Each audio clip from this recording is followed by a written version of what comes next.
There are lists of people that will say, what's the greatest mixtape of all time? And it's nothing but rapper names. Hip hop is bigger than what we've let it become, in the sense of it's bigger than basing your whole life around where's the raps. It's crazy. I'm telling you all this shit right now, but watch this. Are you making beats or are you making music? You better find who your tribe is. This is gold, though. I'm giving you this. Today, I'm talking to the legendary DJ Green Lantern, but before I do, I gotta acknowledge what you're seeing right now. Yes, this is an all-new set. Check it out. I'm gonna get out of the way.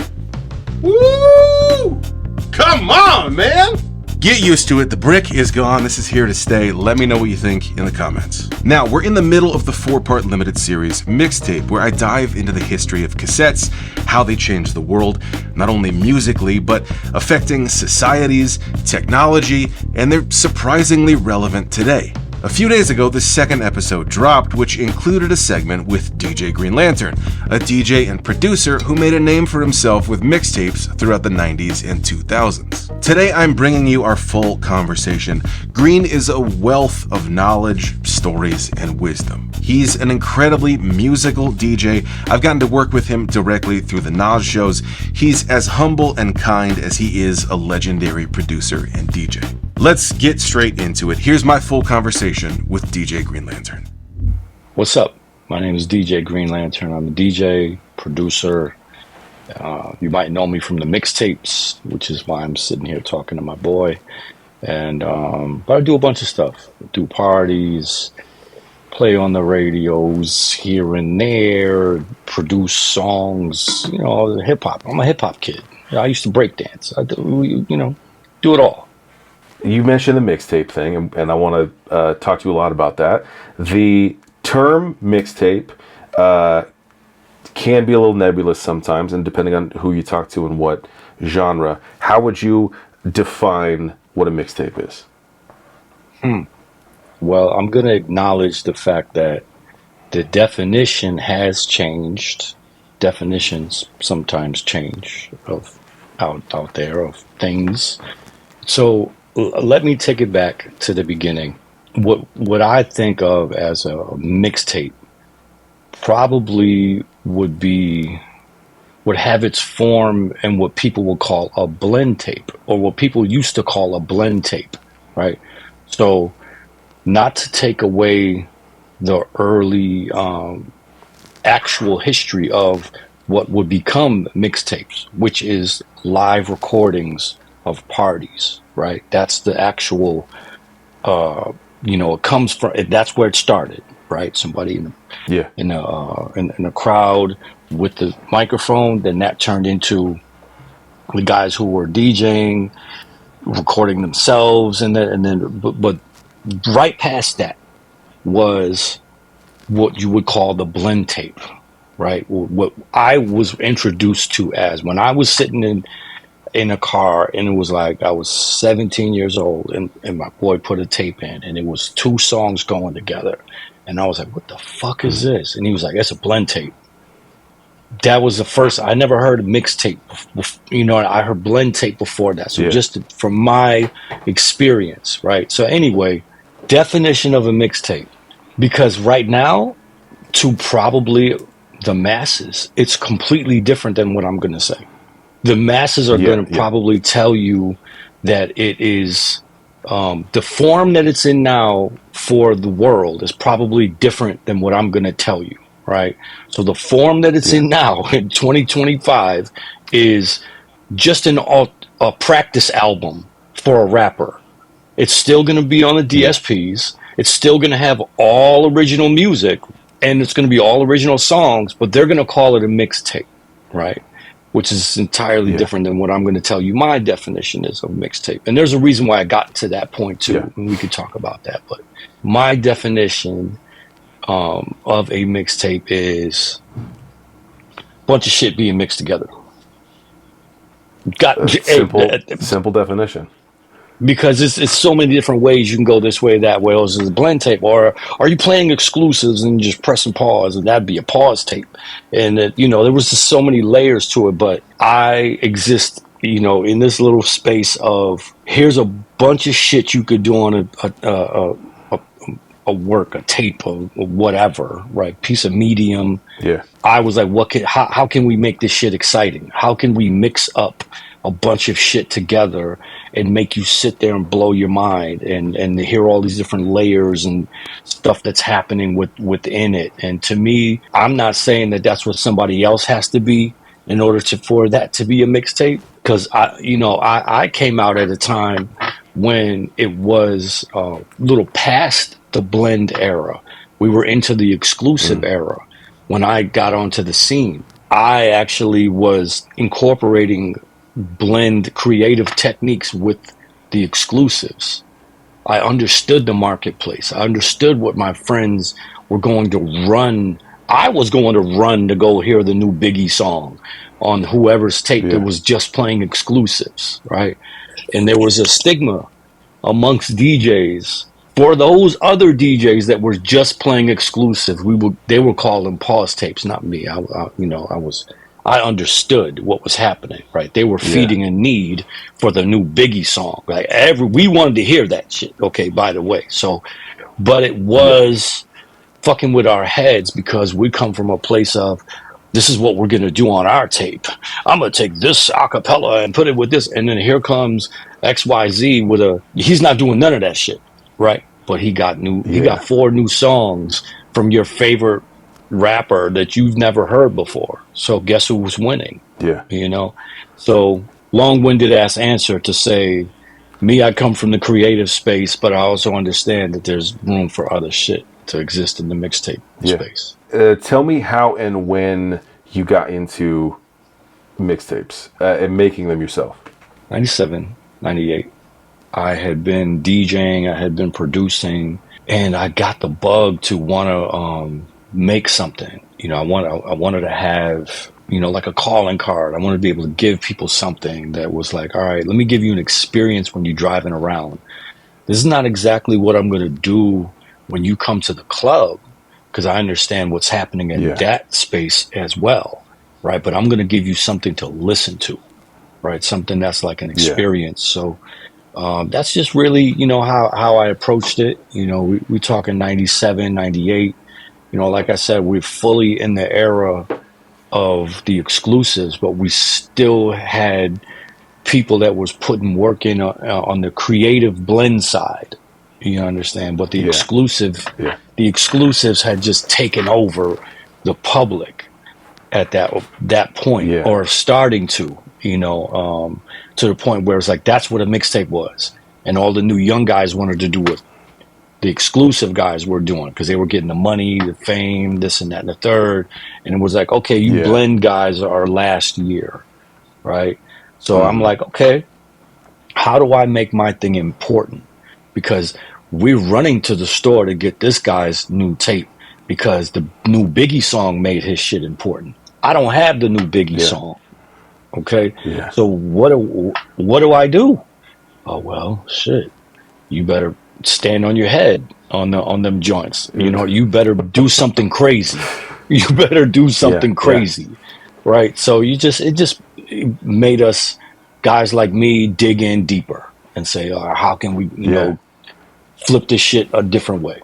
In that era, what is your equipment that you're using to make those tapes? Because I've listened to a lot of your early tapes, and from my perspective now, having stuff on computer, I don't know how some of the stuff that you made back in the day is possible. Like, I can't wrap my brain around that. What is your process or equipment to actually combine stuff together like that? Started with a 4-track cassette, 4-track, and they would allow you to bounce those 4 onto one of them, and then have all of those as like track 4, right? So now you have 4 tracks on one now after you've done that. So now you got 3 extra, right? But the problem with that is you can't go back to that after you did that, after you bounced it, ping-ponged it, whatever we used to call it, down to that one. You can't go back to it and adjust any level or whatever. So you're stuck with that 4, right? So anyway, so early days was 4-track for about 5 years. not 5 years, but like 2 years, moved to what ended up being my workhorse for the majority of the main shit that I did for years was a Fostex DMT 8VL 8-track hard disk recorder. It had a hard disk record. It had a hard drive in it. It had 8 tracks, and it was It was a digital recorder, but I never used it like that.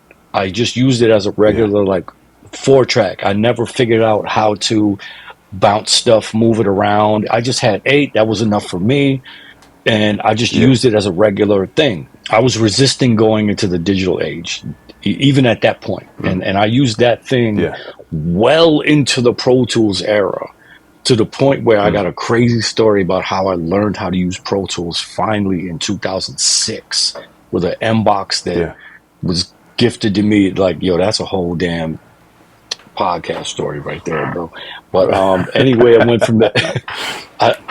The majority of my big releases was all done on that Fostex DMT AVL, and then from there I went to Pro Tools. At some point, you transitioned to CDs. Do you think that there is a shift? Because obviously, for the listener, moving from cassette to CD, it's a slightly different medium. A CD is going to play all the way through. You don't have to flip the tape. You don't have to worry about the tape getting caught or any of the mechanics of it. From you on the artistic side, do you think there's anything baked into the cassette that then changed when you're moving mediums to the CD, or anything either conscious or unconscious in your approach if you're making it for a tape or a CD?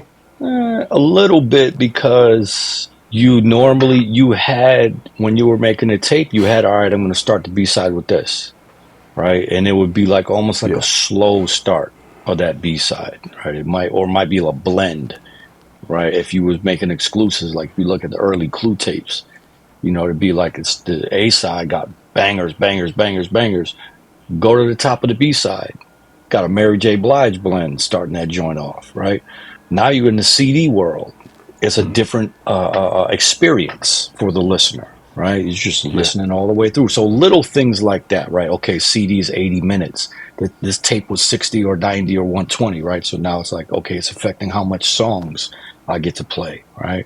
But not big things, not many. And it actually opened up a lot of doors, because now fast forwarding and rewinding are now just click, click, click, click, click, click, click, on the right, on your CD player.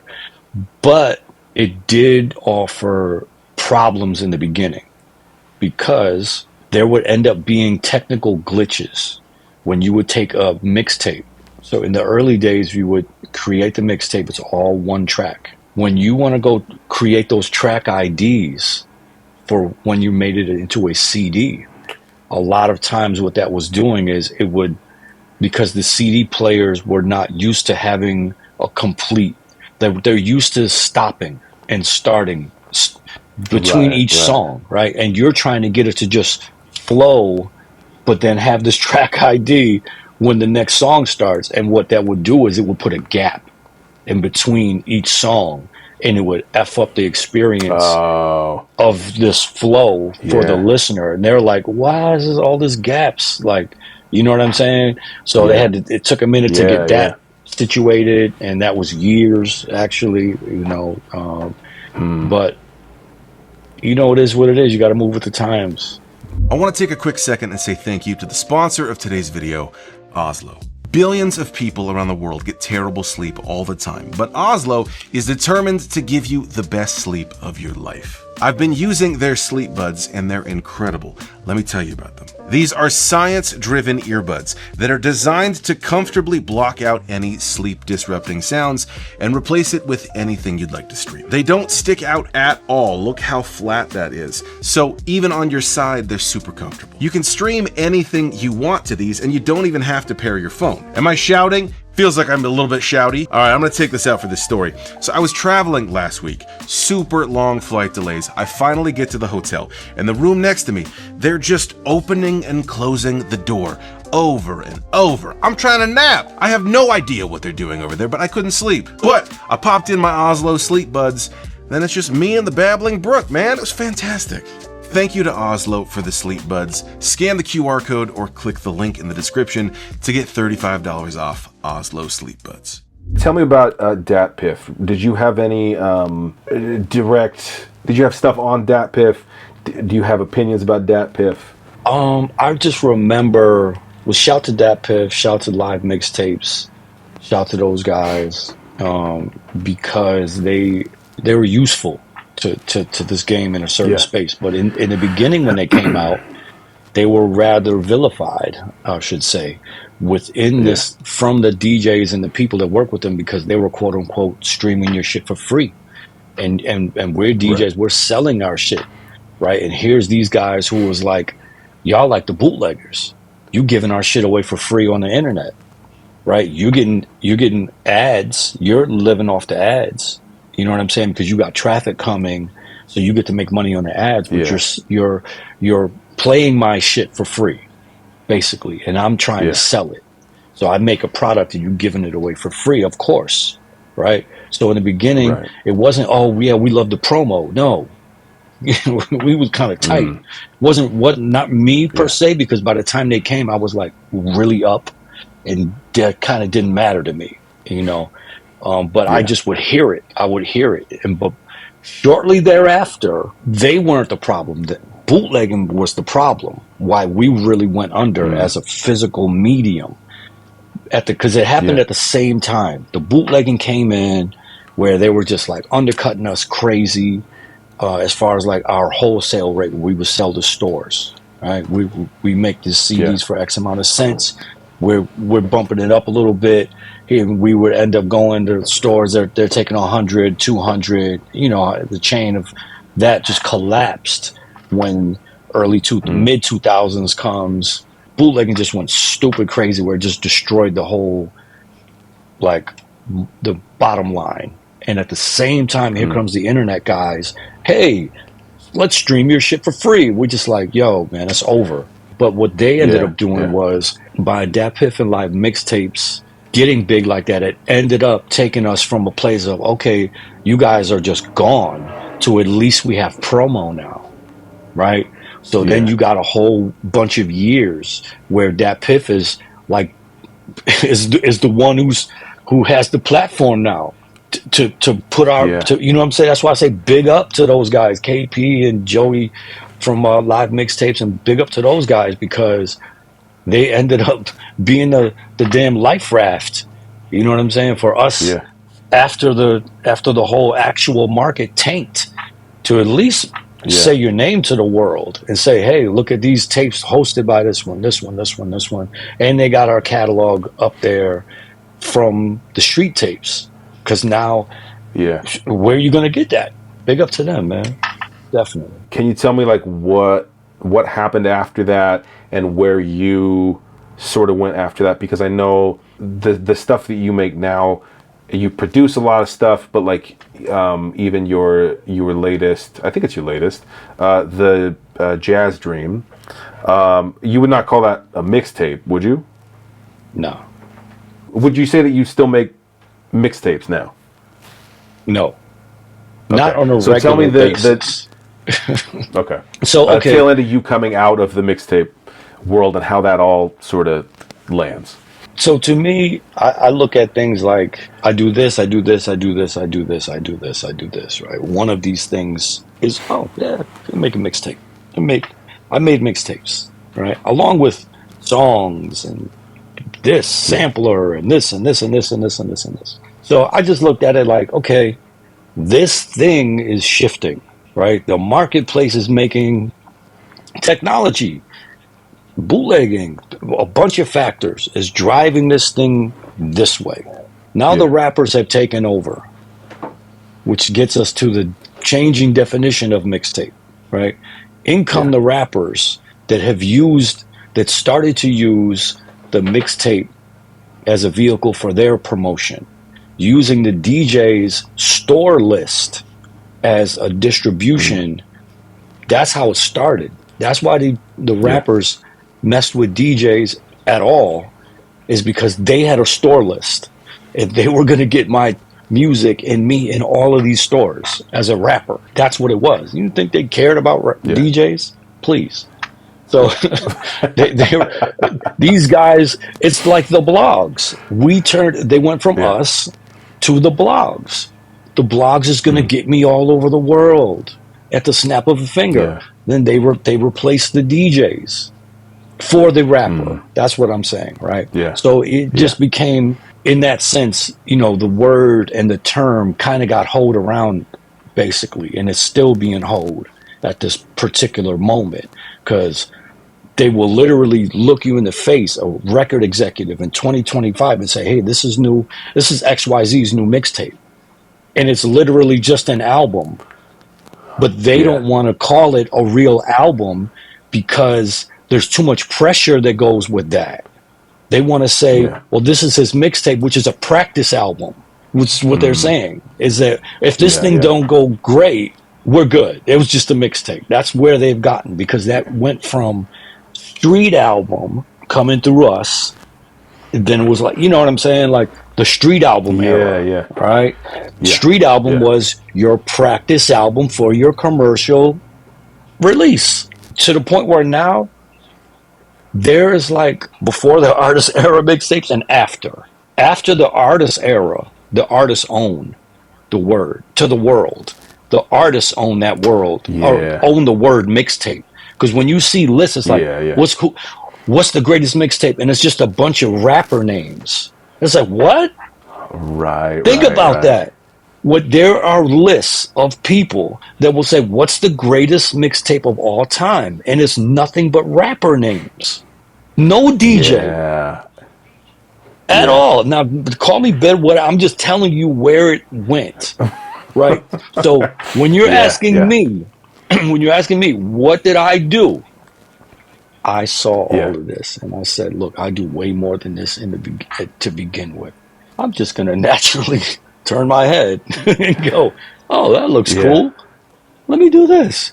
Or let me just, do what I want to do. You know what I'm saying? The shift for me begins around that time, the understanding where the market is going, saying, okay, well, I got Grand Theft Auto calling me. I'm going to do a soundtrack for that. So that happened right when that shift happened. I ended up doing an album, fully produced album for Dead Prez. Released it. It's called Pulse of the People, through a deal I did with the Orchard right at that same time. I'm just thinking what I did at that time to answer your question. You know what I'm saying? And then I took the same exact time, one of the guys from the mixtape Vibes or Wave, which was Styles P from the Locks. Me and him joined together and did a collab album, a commercial release album in that time. This was like, by that time it was like 2009. Nas is getting ready to do an album, Untitled. So I get a call from Def Jam. We want to heat the streets up. We're about to put a release out, and it just, I had gotten momentum over the years of being the guy to call to heat the streets up when you about to drop an album. Went in and we did a mixtape, you know what I'm saying? So that's when I'll go in. And at that point, it was like, all right, y'all gonna have to call. Because I'm not just doing it because it's such a project. I just don't want to just... Because before that, the last one that I had really done like that was Alive on Arrival, which was like 2006, and it just like took me damn near 8 months. Because what you got to understand is, like, if you're basing your project around, I got this one and this one and this one and this one, rap verses, those rap verses have to get done from rappers who got stuff to do, bro. You feel me? So just because they know you and love you and you've done XYZ for them, guess what, buddy? When you start asking for a verse, you on a long list next to all their idols that now want verses from them, and you are not up there. I'm sorry, bro. Right. So it's a challenge, doggy. It's really a challenge that after a while I started being like, why have, this is another issue or a greater conversation, I would say, why have your product be reliant on another ingredient outside of you in order for your product to be real and come to life. Yeah. Kind of ill, right? Think about that. As a DJ in the hip hop structure, not a dance music structure, hip hop structure means rap music. For 99.8% of that definition, hip hop means rap music. And if you don't have a lead vocal, I say this all the time, this is my little theory I came up with. If you don't have a lead vocal, you could have a hook. You could have a bunch of little ad libs flying around. But if you don't have a lead verse, lead vocal, a verse, your song is not a real song. Your song is an instrumental. Your song is a cute little ditty, right? But it don't live. It don't live on the radio next to this one and after this one, with a few small exceptions, which I have. It's crazy. I'm telling you all this shit right now, but watch this. This is great. I haven't. This is gold, though. I'm giving you this. There's one exception, not one. There's a few, but there's a big one. Yeah. Turned down for what? Yeah. No verse, and lived on the right. radio for years on rap radio. It lived on the radio. So ask yourself, why did that live on the radio? Because you didn't lose attention. He freaked it. Shout to DJ Snake with those Little John vocals. He freaked it to where you didn't lose attention, where the verse would be.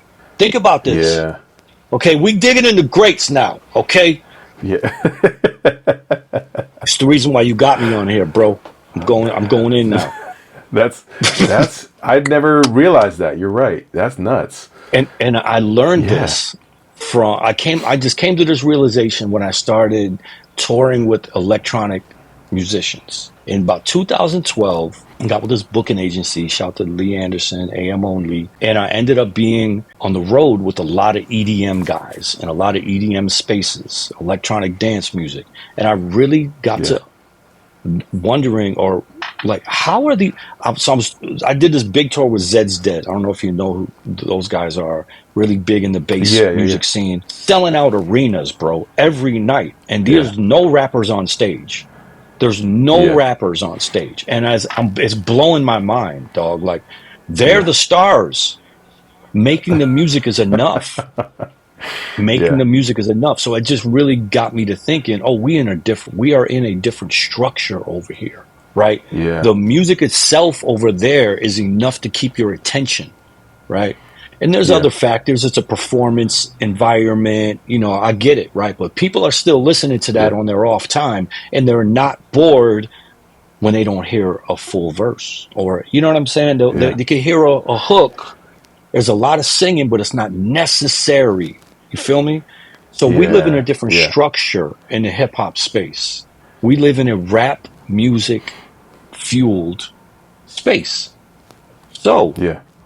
but we have our own little nooks and crannies, aka Madlib, on our side in the hip hop space. Yeah. People like Madlib, where the music is enough, right? Yeah. To the listener, the music is enough. Oh, you heard what he did with that sample? Oh, we freaked it. We don't care if there's no rap. We like it when there is, but we not like, where's the raps? When you listen to a Madlib album, right? Because you've positioned yourself as that guy, release after release. Listen to this, and I'm going to keep your attention with these elements. So I've been saying this lately on my Twitch stream, my Jazz Sunday thing, and I'm like, the instruments are the raps. And I say that to say the stuff that's happening is going to keep your attention like the rap is going to keep your attention till the hook comes back in. So the stuff that's happening, whether it's a sax melody, playing off of whatever, right? So I know it's a crazy ass challenge, but bro, I'm just in a different space now. I've got all this freedom since streaming, and you know the pandemic has allowed me to, like, you know, build my own raft and take my people with me here, you know, come on this raft. And now I'm like insane with it, trying to bring it to the real world. Like, hey, this is dope. All my people think it's dope. Yeah. And everybody's like, where's the raps, bro? And I'm like, hold on a minute. Let me show you what we're doing. I know it's an insane challenge. It's an insane Yeah. challenge, but I really feel like, I haven't said this anywhere yet, but I really feel like we as a hip hop space could could use could we could learn a little bit. It could help us if we just took the complete focus off of rappers just a minute and just look at other things. Hip hop is different Yes. Yeah. elements. Okay, it was Yeah. more than the rap. It was breakdancing, it was graffiti, it was a few other things in here, right? And this is no Yeah. shade to rappers. I love rap. I actually work very close with rappers. I tour with rappers. Yeah. Rappers are my guys, right? I'm speaking Yeah. of from a DJ producer, really producer standpoint, right? I've been saying this for a minute, like because the structure of hip hop is rap music. Hip hop producers are glorified groove makers. Think about that. You get paid to make a groove for me to paint the final piece, for me to paint my as the rapper. You've made me a Yeah. groove. And guess what? Don't let it be too busy, bro, because I can't find the space in there. So make your Yeah. groove Yeah. simple. Make it fucking dope as hell, please. But Yeah. it better be simple. So now you a simple ass groove maker, dog. And if no lead vocalist, trust me, I'm not bitter. I know this might sound like I'm bitter. I'm just very like I think about these things because it's like, and I'm not. I'm not. I love this shit. Trust me, Yeah. I love Yeah. this shit, and I'm Yeah. good. Okay, like, thank God, I'm blessed. Okay, I'm just saying, hip hop is bigger than what we've let it become. In the sense of it's bigger than basing your whole life around where's the raps. Yeah. Absolutely. That's it. DJ Premier deserves to put a DJ Premier album out with music. I'm not Yes. saying beats, music, and no raps. Yes. And it be Yes. a real album charting Yes. with no raps because the music is Yes. enough. And they're not Yeah. beats because I'm yelling now because beats are incomplete until you put a Yeah. rap on it. If it's Yeah. music, call it music. It's another thing I learned in the EDM space. They never called it making beats. You know what they used to say? They refer to it as writing music. When I wrote that, Yeah. and I'm like, well, I made this beat, and you wrote that. You wrote that. You wrote that. I guess I did.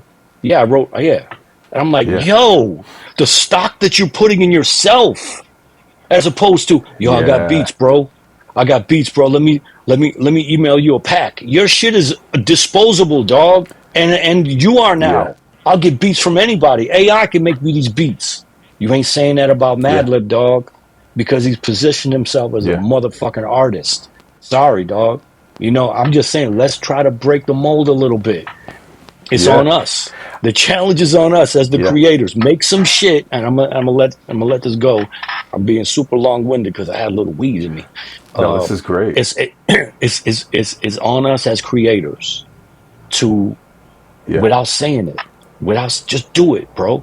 Don't complain, because I'm just talking to you because you're my guy, and I know this is gonna go out to the world. I'm not complaining. I'm not bitter. I actually love this shit. I love the challenge that this is, And then when you hear Jazz Dream, you'll hear what I'm saying, and Yes. then listen to that.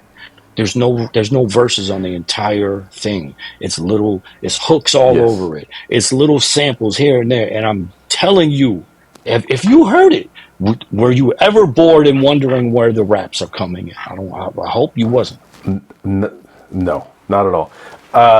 That project in particular, I mean, hearing you explain all of it and your perspective on this makes 100% sense, because that's exactly what comes through on it.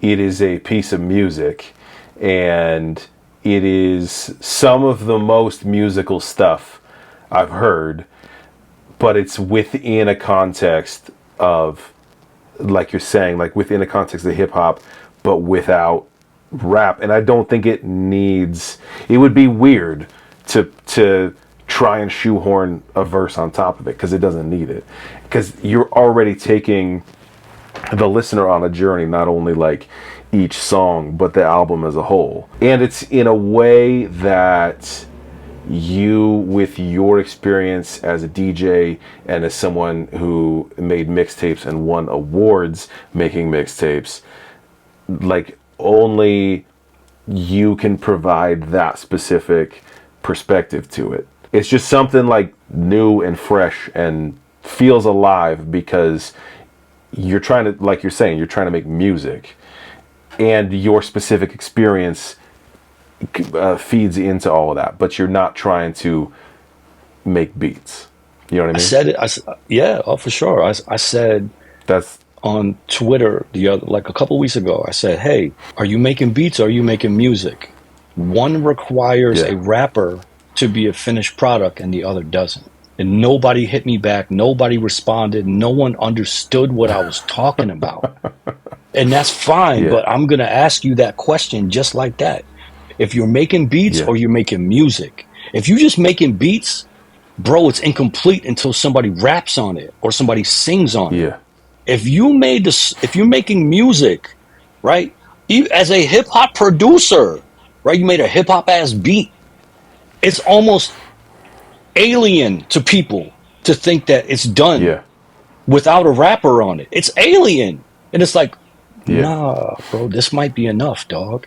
A matter of fact, for all you producers, beat makers out there who get told your shit is too busy, tone it, now might be the time to make it a little more busy, because the busy is going to keep their attention. Because now you don't need a rapper on it no more. Now you're trying to keep a yeah, listener's attention. So the busyness that you had is working in your favor, bro. yeah, Just saying. Speaking of cassettes, like there's a special window in time that I had where I was coming up in the game, or in the mixtape game, and I still lived in my hometown of Rochester. I hadn't made the big jump to New York City yet, and but I was right on the verge, right? So I was coming up, and yeah, the demand was there for more cassettes, and there was a local studio called Dejalon Recordings. They had a huge tower where you could make 100 cassettes at a time. You could double 100 cassettes, 50 and 50. This huge tower, and it had, 50 slots on each side, and you put a master tape on the yeah, bottom or whatever, and it would run copies. And I didn't even know that a thing like that existed. And I walked down there one yeah, day to visit a friend of mine, and I noticed that, and I was like, oh. So what I put two and two together, there was a cassette store around the block. Mind you, this is 97. So this is, people are yeah, buying, there was a place that you could go get stuff, cassettes made, and they also sold blanks, like at a wholesale yeah, rate. So there was a window in time of like 2 years where I was buying blanks by the bulk, like hundreds. They also would do the stickers, and then I would bring yeah, those down the block late night, like 3 in the morning, to Dejalon Recordings. I just made a post about this last year, and I would go there on the low. My boys who were working there producing stuff would let me in just because I'm the homie, and I just would come in with my. They didn't even.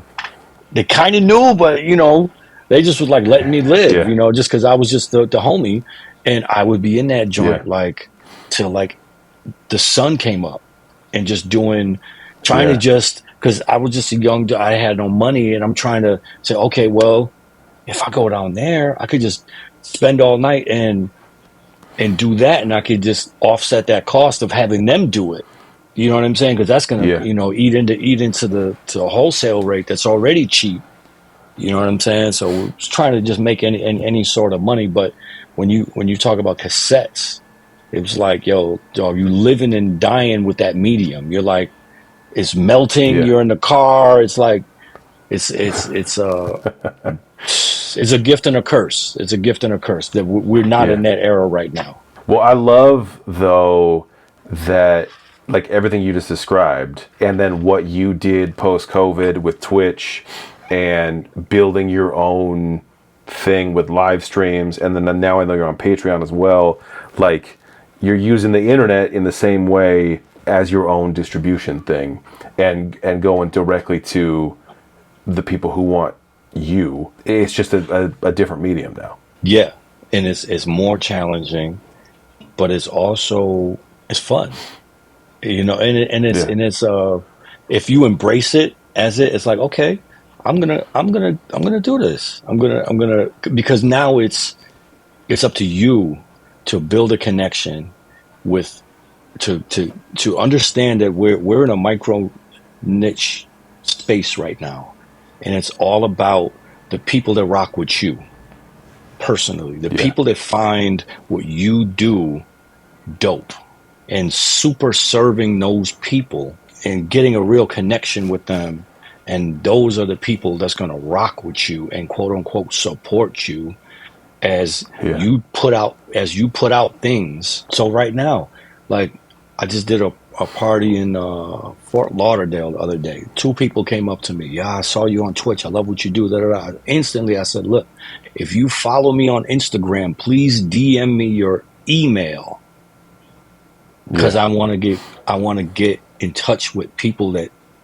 Because other than that, if you don't have a direct connection with people, you're screaming into the algorithm these days Yeah. to try to, you understand, to try to reach Yeah. people that's going to receive your content, right? Yeah. Now it's about, you better find who your tribe is and start your own soup kitchen over there and be like, hey, this is my soup. You like my Yeah. soup, right? Yeah. Here's another one here, Yeah. right? Because these are the people that have said, yeah, I rock with your soup, bro. You gotta, you know what Yeah. I'm saying? So let them come back Absolutely. and stop, standing on every street corner trying to sell your soup. So you are on Patreon. I need to be in So your recommended, bro. You need to put me in your recommended list, bro. absolutely, absolutely. Y'all heard that, Yes, right? I'm gonna Y'all heard point. I'm gonna point as many people your direction as possible. I love. Thank you. Yeah, I have so much respect for what you do. And not to cut you off, dog. Yeah. I had a dream that I could play the upright bass, and we were at a show. You guys might not know this, but Brandon's the actual serious upright bass player and has played on shows with me at Nas concerts, and he's holding down the bass, and we're backstage, and he's warming up, and I'm like, yo, man, just teach me the one love. Doom, doom. And he was in there rocking with me, and I'm like, yo, I rock with you, dog. Thank you, my brother. You made my dreams come true, man. Oh, I do love it. Anytime you want another upright lesson, you let me know. Thank you so much to Green Lantern for chatting with me. If you haven't already, go check out the full mixtape series, now streaming on YouTube, and I'll see you soon.